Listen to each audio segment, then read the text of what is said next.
What is going on, beautiful people? It's your boy here, Wesley from ACONNECTIONTV here on YouTube. And gay men, I have a question. What does masculinity really mean for us in 2025? For decades, people have tried to box us in, saying a man has to act a certain way, look a certain way, even talk a certain way to be considered masculine. But in our community, that word "mas" has taken on a whole life of its own, and I want to talk about it. On my Gay Men I Have a Question series, it is not me needing advice. It may not be you needing advice. This video series is about us starting a discussion around one singular question, okay? So don't read too much into it. And if you want to read too much into it, put it in the comments. So today we're going to break it down. I'm going to cover what masculinity has meant, what it means now, and how it affects our dating lives, friendships, and even our self-esteem. And then, like I said earlier, I want you to answer in the comments below. So let's get into it. First, I want to talk about traditional versus modern masculinity, okay? Growing up, most of us were taught that masculinity means being tough, never crying, loving sports, being the provider, traditional manhood. But now in 2025, masculinity is shifting. We've got more space to be expressive, creative, and vulnerable. Do we really? Some people say masculinity doesn't even exist anymore and that it is a social construct. Well, I do believe that it is that, but I'll continue. So here's my first question for you. Do you still believe masculinity is something real and important? Or is it just an outdated label society made up? For me, speaking about the community as a whole, it definitely is a social construct, and I believe that it has been forced upon us by the straights, okay? And culturally, it affects us differently as well. But overall, majority of men have it in their minds, baked in their entire being, that masculinity is a thing that is important to them. Everyone is especially different, but it is still in existence, right? And so for me, with regards to masculinity, when I think about it, when I focus on why I'm attracted to it, right? I did a video this past weekend with my brothers on Culture Club, and we talked about those types of things, right? What made us who we are today and how do we get to where we are? I think for me, growing up, I was a bit on the feminine side. I wasn't as masculine as, my family would have wanted me to be when I was younger. And because I knew that being girl-like or feminine-like or whatever was not okay in my household, I suppressed those physical attributes and those behaviors.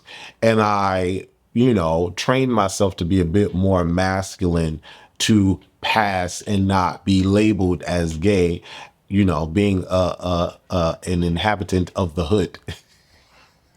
And so for me, over the years, femininity was never okay. I was very feminine when I was a kid. I used to play with Barbie dolls and everything. And, my parents not liking it. My cousins telling me I needed to play sports and, I can't be gay. Those are the things that made me or forced me into the life of masculinity. And so growing up, I just grew accustomed to liking it more and preferring it more. And now it's really etched in my soul and my fiber. I am not particularly attracted to women. I can find women attractive, but I'm not attracted to them, if that makes sense. And one of the things that I attach to women is femininity. I can't see a guy being feminine because it reminds me of women, and I'm not attracted to women, nor do I want to be in a relationship with women. And so it's hard for me, because of my past, to look past, the obvious that they're not a woman, and yeah, it makes it difficult for me to find attraction there. I have dated some more feminine than masculine type men before, but one situation, well, actually both situations with those two gentlemen, I was moving. And at the time, I did not find, like, I wasn't having problem with being attracted to them, believe it or not. It just so happened that we sparked up a connection. Communication was cool. And, you know, when things got a little hot or was starting to get a little hot, I just so happened to be moving out of state and I could not, continue the relationship because long distance does not work for me. And so I don't know. Past those two situations, I still find myself not challenging myself, I should say, and sticking to what I prefer and what I like. And I'm naturally more, let me not say naturally, I'm more so attracted to men of the masculine flavor, more so than men of the feminine flavor. And there's a lot of degrees to all of that, right? Masculinity, femininity. Some people may look at me and say I'm not masculine enough. But for me, I just label myself as a regular gay man or a gay man, period. Let's take the regular and the natural out of the vernacular. And so, for me, feminine for me is the hay and the swerving of the neck and the fingernails and the, the glamour and the makeup and the stuff. Yeah, that for me reminds me of a woman. And so for me today, it is very important. And I do bring it into my life. Am I making sense? Are we vibing? I need y'all to get into the comments and let's talk because traditional versus modern masculinity is still the same. But I guess traditionally, I wouldn't be dressed like this for someone to consider me masculine. But the modern masculinity, I guess, is this kind of flavor, if that makes sense. More men are being labeled metrosexual, still masculine, but they do pedicures and manicures and they get their nails done and painted and, piercings and stuff like that. So let's move on to the next. Mas versus fem labels. Inside the gay community, we've got this whole mas versus fem thing. How many of y'all have seen mas or mas on Grindr or Jack? Like being masculine is somehow an ultimate prize or the ultimate prize, and being fem is a deal breaker. We've been there. We've done that. But does that make sense? Why do we shame femininity when it's literally just another way of expressing ourselves? And why do some of us put masculinity on a pedestal? Like it makes you more desirable. I want to know in the comments, be nice. Do these labels help you define yourself or do you think they divide us? Well, we all have our preference, right? And I feel like as someone who prefers masculinity or masculine men, I'm always targeted and like, oh, you're the problem and da da da da, and why do you and what's wrong with me? And I feel like preferences exist for a reason. I feel like we are allowed to have preference. Everyone does. Every gender does, and so it's always when it's a preference that doesn't include you, you get upset about that. I don't particularly understand that because there are a lot of people that don't prefer me. They don't like my skin color. They don't like my height. They don't like the way I act. They don't like whatever they don't like. And they're entitled to not like or like whatever it is that they want. You know what I'm saying? And so I just wish that we didn't make it like a big thing, right? And so with regards to Grindr and Jack, is it a problem that I label what I don't want? Is it a problem that I look toward the type that I want and I do put that on a pedestal? Do you have to feel like I'm bringing you down if I put someone else up? I'm curious about that. Do these labels help you define yourself, or do you think they divide us? I think it's a catch-22. I think they can define who you are as a person so that people know what you like and what you don't like, but they can divide us because I feel like if I say mask for mask, then feminine men think that I don't want to talk to them or I don't want to hang out with them or whatever the case may be. I can do all of the sort. I have all different types of people around me on a day-to-day, week-to-week, month-to-month, year-to-year basis. Okay. But that doesn't mean that I have to have sex with said people, if that makes sense. Leave comments below. Mask versus femme labels. Number 3, toxic masculinity in the community. Toxic masculinity isn't just a straight problem. We see it in our community too. The idea that you can't show weakness, that you have to dominate, that being aggressive makes you a man. Sometimes we bring those toxic traits into our friendships, our relationships, even the way we treat each other online. How many times have you seen guys drag each other for not being masculine enough? That's toxic behavior. So let's talk about it.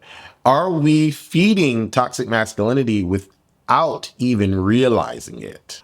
I don't per se say to anyone, you're not masculine enough, or I don't say to anyone, I don't want to hang out with you because, you know, you're feminine, or I don't want to hang out with you if you wear that.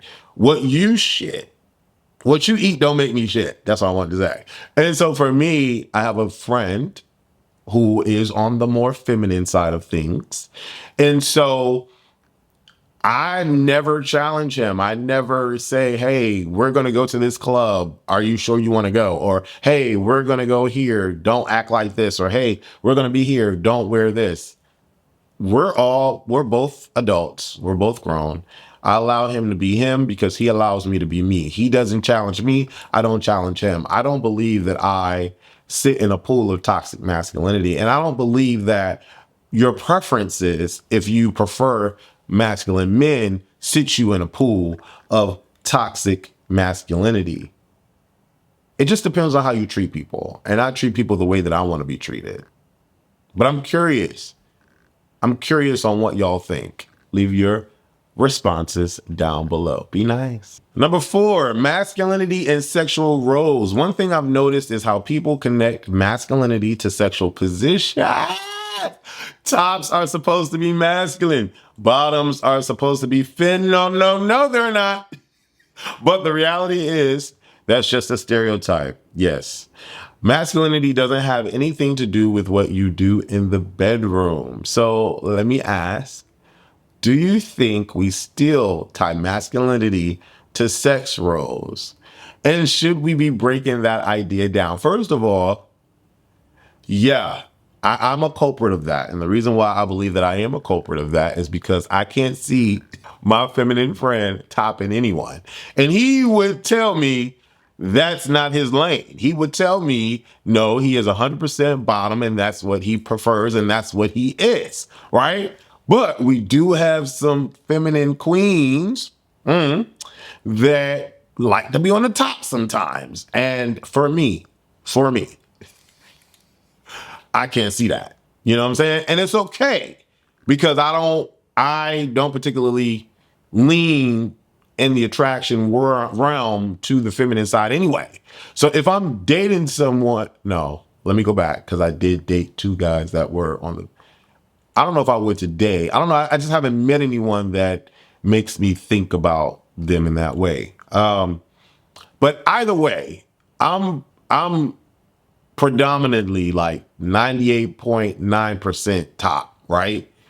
And in that 1.1% moment or time where I'm thinking about something like that, I am never, ever thinking about someone that has a high-pitched voice getting back there, or someone that paints their nails getting back there, or someone that is on the feminine scale getting back there. Because to me, femininity represents womanhood, and I don't see women topping. Although they do. I'm not saying they don't.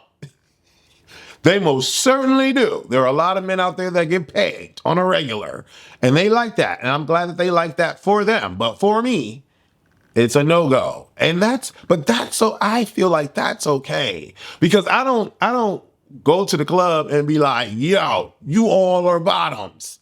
Y'all need to remain bottoms. Y'all should not be topping. It's just for me, that will not be happening. And so, yes, I do attach masculinity and femininity to sexual roles, but that's my sex life, and I have the prerogative to do that in my sex life. I don't challenge anyone else for what they got going on.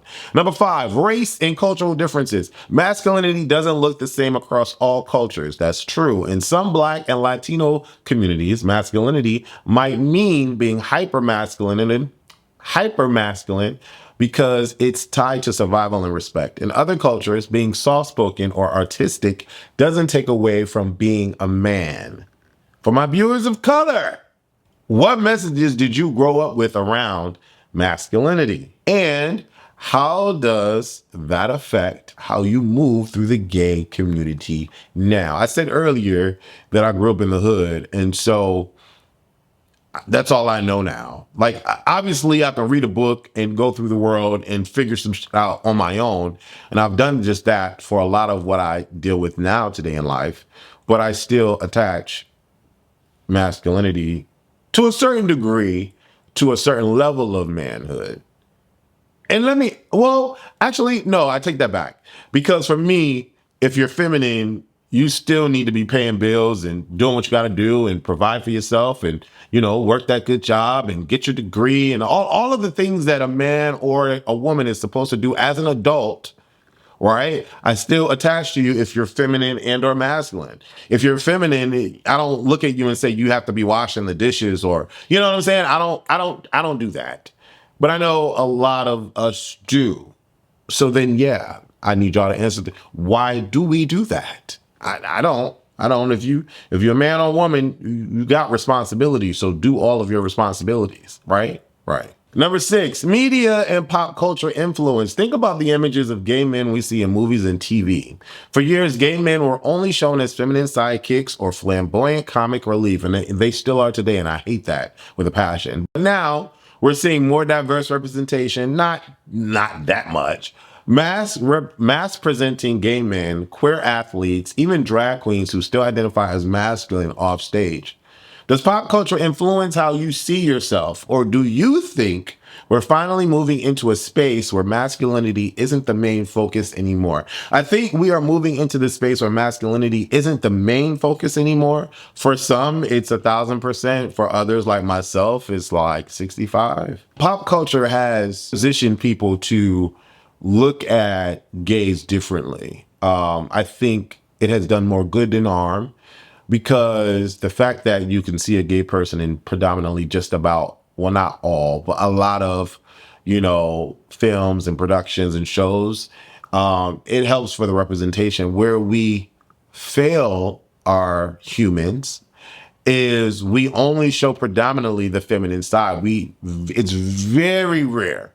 Not unless you're looking at a Tyler Perry production or a Patrick Ian Polk production, do we see a masculine Black representation of the gay community. And that's frustrating for a man like me, because I feel like if we force feed femininity down everyone's throats all the time, then the mind will only believe that that's the only thing that exists. And that's false.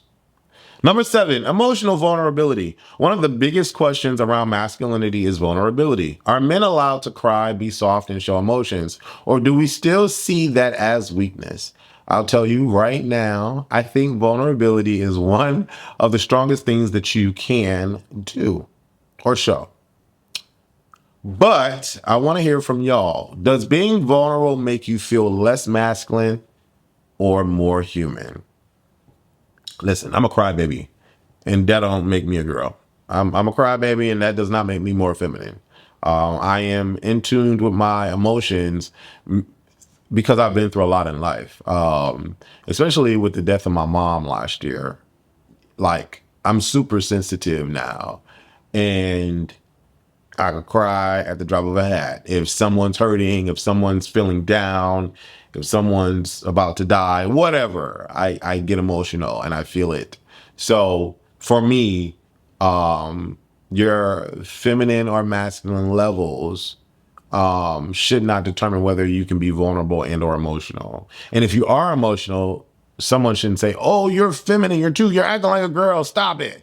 Number 8, generational shifts. Another thing I've noticed is that younger generations are challenging masculinity in big ways. Gen Z is all about gender fluidity, mixing masc and femme, and just living authentically without labels. Do you think older generations of gay men are holding on to masculinity too tight, or do we just define it differently? I think we define it differently. I don't know if a lot of the older generation is holding on to masculinity really too tight. But I think that's mainly the people that aren't gay or the people that aren't, in the alphabet clan. Like the straight folks, those are the ones that are holding on to masculinity for dear life. But then you have some of the straight folks that are dressing in kilts and, doing the jewelry and the dangle stuff on the face and, being very expressive with their fashions, which allows or leads people to believe that they're gay, and they're not even gay. They're just artistic and, musicians, or just want to feel whatever they want to feel for however they want to feel it. They want to express themselves. Like Madonna said, express yourself, don't repress yourself. And I think that that's okay. But it is the Gen Zers really pushing the envelope forward and not giving an F. And that's a good thing, because we need to come out of these boxes, right? I'm going to be real.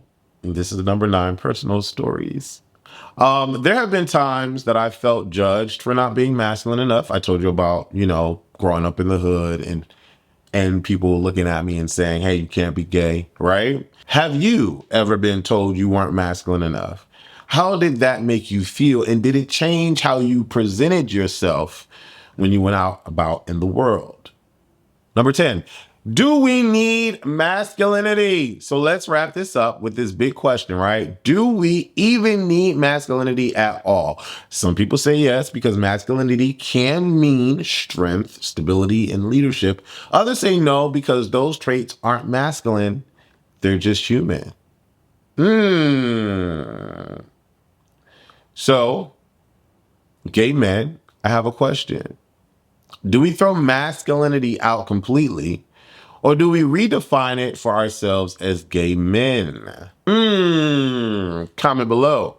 This conversation is huge, and I know y'all have thoughts, so drop a comment below. How do you define masculinity as a gay man in 2025? Does it matter, or should we be over it? Make sure you hit that like button, subscribe to ACONNECTIONTV, and share this video with your friends. If you're interested in me keeping this moving and keeping it going, let me know. Leave your comments below.